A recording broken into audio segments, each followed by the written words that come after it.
It's the time to speak about collaborative operation between drones and mobile bimanual robots for asset inspection and manipulations applications.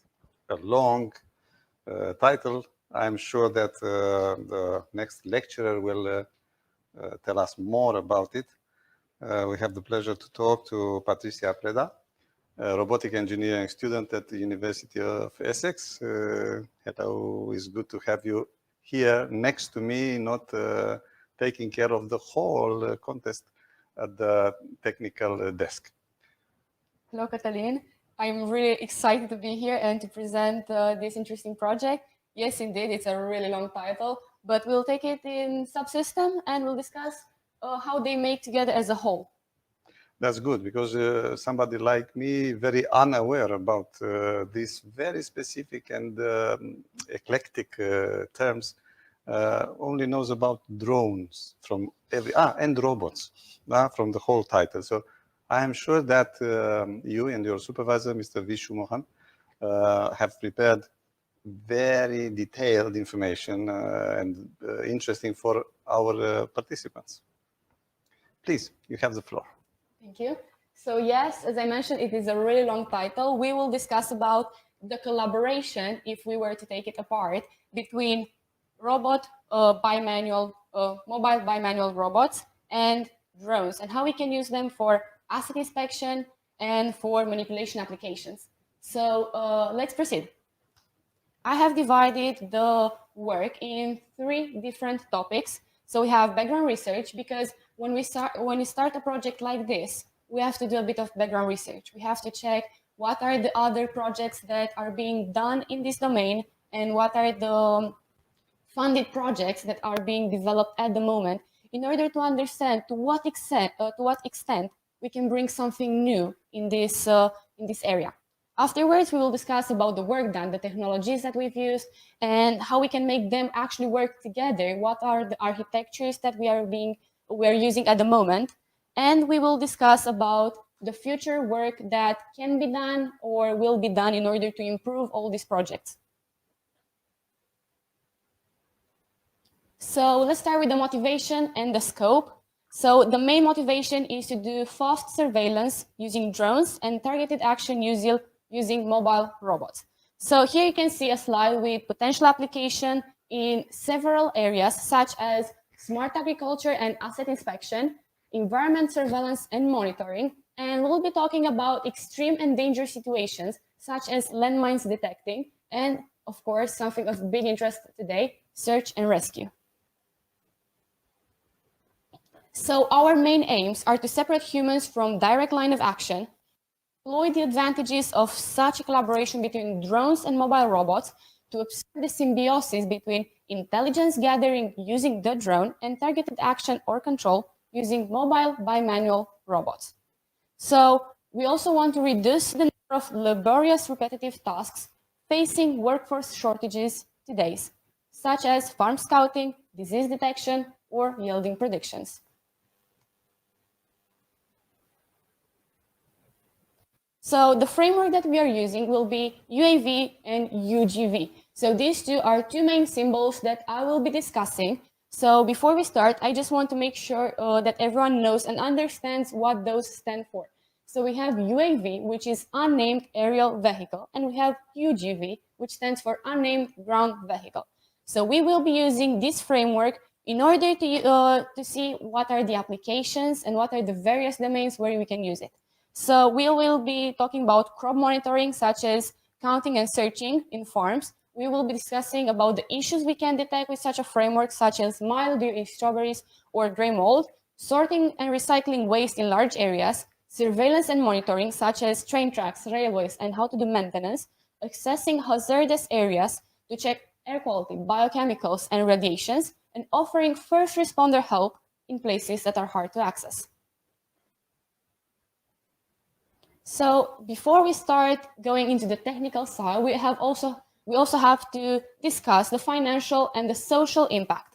So let's take, for example, farming. We have the plant diseases, which cost the global economy around $220 billion, and that is a scientific research done in 2020. Afterwards, we'll be discussing the labor costs for soft fruits, such as strawberries, and these are around 40K and 70K pounds per hectare. Going further from the actual money side and the financial side, we have to discuss how the labor has been affected in the past years, such as a decrease in the crop outputs and a decrease in the productivity factor. Here you can see a list with links for the current funded projects by Horizon 2020. I will be discussing just a bit about what they're actually doing their research on. You can take a picture of this slide so you can go later and check this, the websites yourself. So here you can see the websites that for the projects that were funded by Horizon 2020, and some of the topics that were approached using a similar framework, so the UAV and the UGV, are maintenance inspection with drones and bridges, detect deterioration in system transport infrastructure, air mobility for emergency medical services, counter UAV for UAV threat. That means countering drones with drones for drones threat. Then we have safety on the road, such as plate identification, car tracking, and traffic congestions. Then we have to check transport infrastructure, railway, and bridges inspection. And then we have air quality detection. So on the right side of the slide, you can see research on similar ideas, but not done using funded projects. So take a picture of this, and if you're interested, you can research the topic by yourself a bit later. Now let's move into the technical, which is my favorite, because as a technical person, I don't enjoy doing research as much as I enjoy doing the technical side. So let's see how the overall architecture looks like and how we can actually use this framework. So we have the main architecture, which consists of the UGV, which is our mobile bimanual robot, and I'm going to show plenty of videos later. We have the UAV, which is our drone. We have the Z camera, which I have it here with me, so I'll show it to you a bit later. And then we have the LiDAR, which again, we will discuss. Let's break down this into subsystems and talk about the mobile robot side. So we want to be able to navigate to GPS coordinates, and we want to move objects using UR3 arm. UR3 arm is an industrial arm, which I'm going to show again pictures later. Then we have UAV, which is our drone side. So we want to be able to detect objects in images, such as different waste. And we also want to detect our strawberries. We want to be able to count them and to detect the issues that I've mentioned, such as mildew or rotten fruits. And then we want to send messages to the UGV. But how can we send these messages, taking into account that we have a changing environment constantly? So we're trying to approach a gestural communication situation, which has also a biological inspiration. Then we have the Z camera side, which is supposed to detect the drone and recognize the drone movement. And if you can see, we have the same thing to be done for the LiDAR, because we want to try these two approaches and to compare to see which one of them offers the best results and the highest accuracy. Because we also have to count that when we decide which approach we want to try, the accuracy. So here you can see a better design of the overall architecture. So all of these subsystems are tied together and combined using ROS. ROS means Robot Operating System. That is a framework that helps us not only combine different pieces of code, but different programming languages. So you can write a piece of code in C, and you can write a piece of code in Python, and you can make them be connected. So let's talk about the vision system. As I mentioned, we have the LiDAR and the Z camera to detect and localize the drone, because after the drone does some gesture to say that, hey, there's something here that you can search, the mobile robot has to move under it to perform further detection. Let's talk about the UGV side. So we have to wait for coordinates from the drone. We have to move to specific XYZ coordinates right under the drone. We have to calculate the distance to an object, and we have to perform forward and inverse kinematics. Before we move further, I just want to explain a bit what forward and inverse kinematics stand for.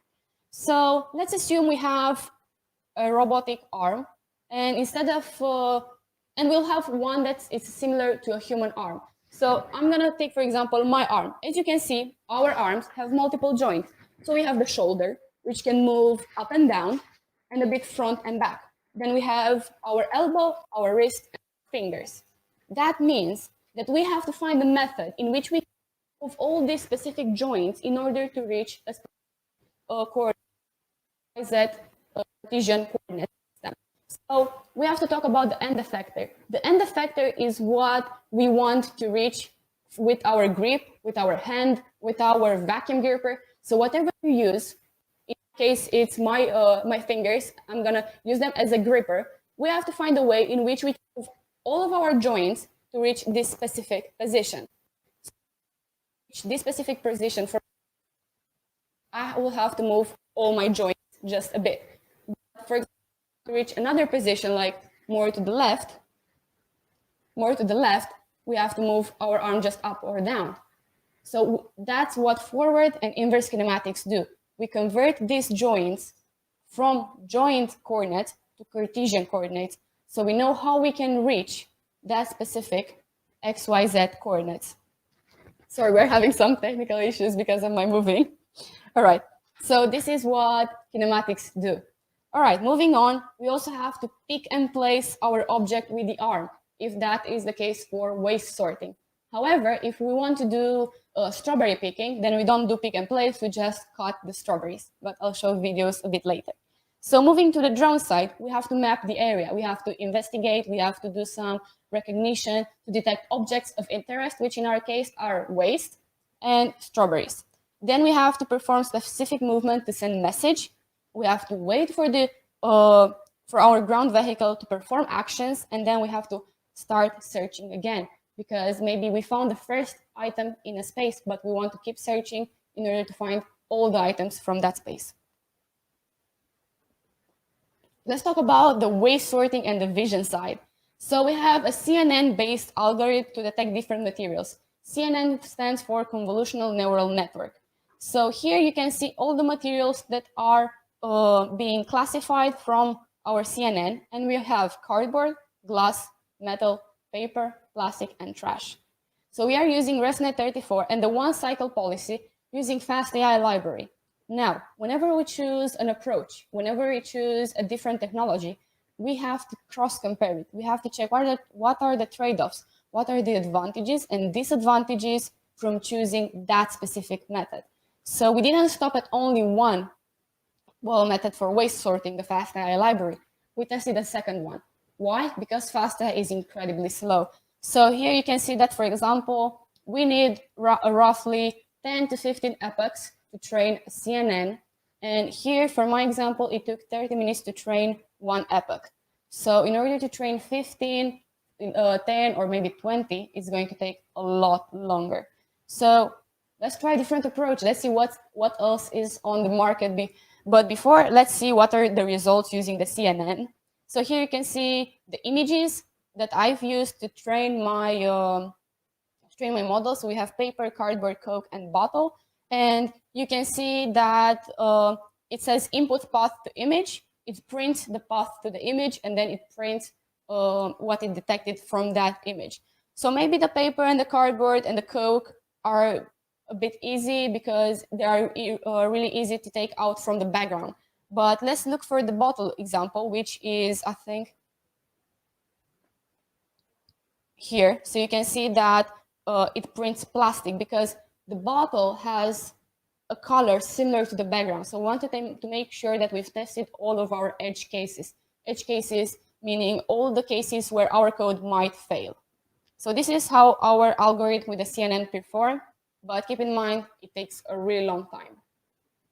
Here are the predictions using the YOLO V5. YOLO stands for you only look once. So the thing is, this is a way faster approach. However, it comes with its trade-offs as well, because it doesn't have the highest accuracy or as highest as the previous method using the FastAI library. Because here you can see a confusion matrix. You can see what is the material that was most confused, and you can see what it was most confused with. So our main aim is to have a single color on the main diagonal and having white in all the other spaces. That means we have successfully detected all of our materials and we haven't confused any of them with anything else. However, you can see here we have, for example, let's take the metal example. So for metal, it was confused with glass quite a couple of times. So that's what was the problem with this YOLO approach. It is not as accurate. Moving on, we have to find a method in which we can communicate salient information during drone surveillance. So as I said, we're using a gestural approach that has a biological inspiration. So the drone moves up or down and then returns to initial position. Then each up movement is a 1 and each down movement is a 0. And when the drone stops, it sends information that will constitute in a binary number. The binary number then can be converted to a decimal digit, and then it can represent a code for a type of waste found at that specific coordinates. So here you can see why I say it has a biological inspiration. Here I have a video with a honeybee, and this is how they actually send information from a bee to another to detect where they can find flowers with pollen. So here you can see that it moves, and the first movement represents the direction, and the second movement, it represents how far. So this is the main biological inspiration for how we communicate between the UAV, the drone, and the UGV, the mobile robot. Here you can see the stereo camera. So we are using a hybrid approach because, again, we wanted to check which one has the highest accuracy. And obviously, these come with trade-offs, advantages, disadvantages. So this is my stereo camera that I'm working on. As you can see, it has 2 cameras, and this is how we can get the depth of an object. Because when you have one camera, you want to extract the coordinates of an object, you get a 2D coordinate. But we wanted and we needed a 3D dimension because we want a different height or a different coordinates. So we need all the 3 coordinates. So using this type of camera, stereo camera with 2 different cameras, left and right, it makes it easier for us to calculate the depth, and you'll be able to see here what our software looks like. So when I play it, it should start in a second now, you'll be able to see the drone is right here moving in the white, in the really white corner. And you'll be able to see that while it moves, it also constructs a point cloud in the left side using the points from the image. So you can see that it also gets the depth. Here we can also see how the robotics lab looks like. Here is our drone, and you can see how we actually test it and how we get the data. Moving on, so our main aim was to detect the drone using this Z camera, our stereo camera. And here you can see that it prints the 3D coordinates, and it does that green rectangle around the drone. And this is from the pose from the robot, because assuming this is our robot, the camera was here. And you can see here it has the arms. So moving on to our second approach, which is the LiDAR. So the LiDAR has a 360 point of view because we call it a puck because it has this size and it's a circle. And we put it on the robot, and it sends lasers around the room, and you can have a 360 point of view. However, as I said, we have to consider advantages, disadvantages, and trade-offs. The camera has a single point of view, even if it's accurate.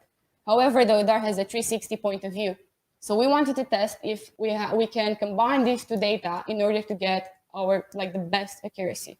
The LiDAR does give really good accuracy. However, if we look on the video, I won't be able to move it forward, I think. Okay. The idea is the drone is going to be in a changing environment. That means we have to take account of humans, wind, and other external factors. And this can affect the position of the drone. So whenever the drone moves a bit, it does a quick move. And because we have to wait for the laser to do its entire 360, we're going to have a delay in getting the coordinates and seeing the drone in our point cloud. So that is the disadvantage of this approach. Now, this is how our lab looks like, the lab I was working in on my project. And here you can see in the upper right side that this is the point cloud of how the lab looked in terms of points.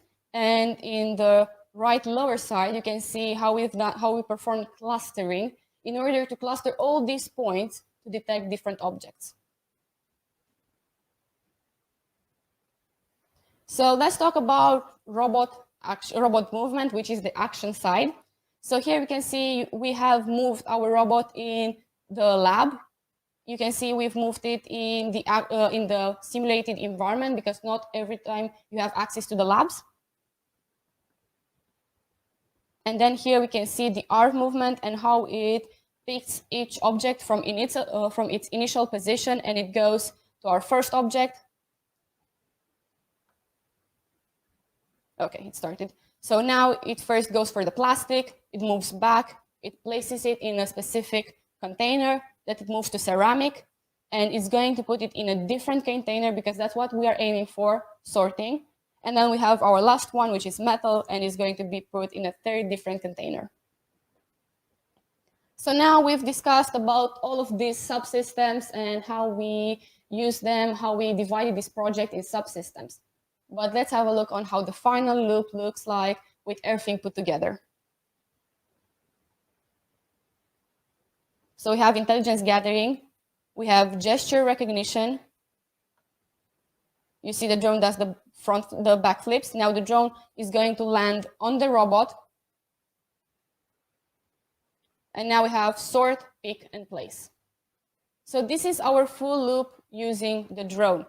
We've done some recognition in the lab, we've seen the materials, we went to a specific altitude that can be seen from the robot, we've performed left and right flips, we've moved higher so the robot can move under the drone landed, and then the robot redone the calculation in order to find a specific object from its position and related to its position and to its coordinates. So here is the time when, if you want, you can ask me anything. You can see the progress of my project, and you can find me on LinkedIn and Twitter. And I want to wish good luck to all of our contestants. I am keen to live and be there in these times when drones and mobile bimanual robots will work together, programmed by you and your fellow colleagues in the University of Essex. But of course, I do hope that some of the Romanian students will follow as well.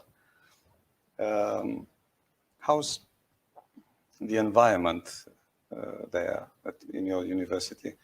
This is the field where I have many questions, because most of the followers, the people who are now in high school and they only dream about robots and drones, could get in. I think that one of the most important aspects that I've observed while being there is the fact that they blindly trust everyone.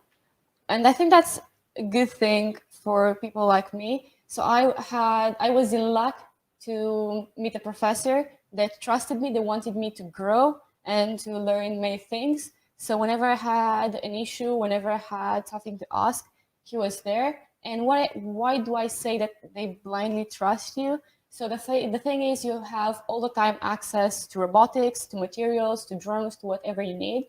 Obviously, the resources are limited because we're a numerous number of students. So we all want to get the hand on them and to make them, to work with them. So they trust you because you only have to sign in. You have to say, okay, this is the time when I'm gonna be here, when I will work on that specific robot. So everyone has this timesheet. Everyone knows when someone will work on that. And they leave you do it. No one has to supervise you. No one has to check on you. They do check their materials to be fine and working in the end, but they do trust you. And I think that was one of the most interesting things I found there. How large is this field of robotic engineering? What applications what fields can cover these applications you develop there? So at the moment, the project I'm working on is divided in two different applications. So the first one is agricultural, because since Brexit, it's been a huge labor shortage. So they're trying to find a replacement, unfortunately, because they don't have the people to do so. So what we're working on is detecting strawberries, detecting rotten fruits, mildew, because detecting and picking soft fruits is one of the most hardest. It's one of the hardest thing to do because they're soft and they're easy to being altered. They're easy to destroy. So this is one of the applications we are looking into. And the second one is waste sorting, because everyone is looking for a greener planet. So we want to be able to do this in large areas autonomously without having to think about the labor shortages we are facing. Mm-hmm. Anyway, one of the major concerns in the world nowadays is the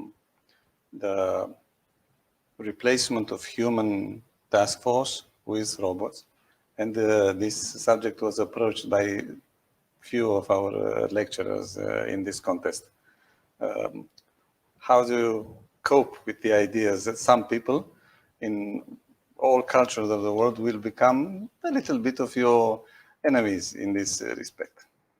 The first thing you learn when you start doing a robotics course is ethics, ethical and legal issues when dealing with robots. And the main thing we are learned in universities, we are not looking to replace them. So what we're doing with, for example, agriculture, because this issue arises with me as well. I've asked my teacher, my supervisor, but what we're doing with the people that are already doing this job, which it is a bit tiring because they have hundreds of acres or square kilometers, whichever unit you prefer, they have to scout. So I asked him, what do we do with these people? And he had, I think, one of the most interesting response. He said, we're not going to replace them. We're going to upgrade them to new jobs that are going to be upgraded with the future and with the actual world we live in. So instead of leaving them without jobs, what we are going to do is upgrade their skills and learn them how they can, for example, debug these robots, help them go through this maybe rough terrains where they are blocked and stuff like that. So instead of taking their jobs, we just want to upgrade them. It's good to know and comforting. At least I can use this information in my live programs every Thursday on Canal 33 Romania, where Forum IT, one of the partners in this event, tries to bring the up-to-date information from all areas of information technology. Now, maybe you could tell us a few words about the internationalization of this field, how people work on a project here, maybe the team is already international and the application becomes international because the use is not meant to be only in the UK. Yeah, I guess the application of it will be international, will be sold somewhere. So what we are doing, so most of the projects we work on are funded projects because the materials are expensive, as you discussed earlier with one of our guests. So when we start working on this kind of project, we do try to find international partners. So the project I'm working on, the one with agriculture, is one of the funded projects, and we have an international partner from China. So what we want to do, because we have different technologies, we have different approaches. So for example, the strawberry farm that we are using in UK has a vertical growing system, while in other countries they have different agricultural systems. So we try to find these types of partners so we can learn from each other in order to find the best framework or the framework that might fit most of the farms and the models. Hydroponic farms, which I'm aware of, because they were presented in one of my my debates, iTalks debates. Hydroponic farms are really well known in some countries, but almost in the very beginning of it in Romania, even if we had a interesting lecturer and interesting lecture earlier in this conference session of DigitalNerds 2022. So agriculture in Romania needs, let's say, an upgrade, but is this possible without some data in the educational system? Because from my research, our educational system is still lacking the logistic support, as you said, logistic support in developing projects and studies and research in this respect. So how fast can you think we should develop hydroponic farms or different other types of agriculture other than the classical one in Romania? We still see villagers going behind the carriage with two oxes there. Yeah. It's a huge disruption between what you do there in the university and what it happens back in Romania in the villages, in the Romanian agriculture. Not everywhere, but mostly. So I think because you asked if we are ready to try and test these technologies, the issue I think is the fact that most of the students don't have access to this type of technologies. And I think this is one of the main problems, lacking trust in students that they can do it and they can bring an innovative or maybe a new approach to a solution or to a problem that we haven't found a solution to it yet. I do believe I saw some incredible farms in UK, large, incredible, and automatic. And I think the idea behind them is the fact that they were constantly looking to upgrade their system, because doing all these tasks is not easy. I've seen the workers, they're tired, and that is normal. So I think even if at the moment we don't have such farms in Romania or only to a specific level, we should upgrade them. And we should find these technologies because there is an incredible amount of technologies on the market, from only agricultural drones that can scout, for example, for an entire hour, acres, like hundreds of acres from a farm, and they can give you like a live map. You can see everything that's going in your farm. They have this type of robots that I've shown that have wheels that can go on all terrain types, for example, so even rough terrain. So I do think that we should upgrade to this type of technologies if we have them.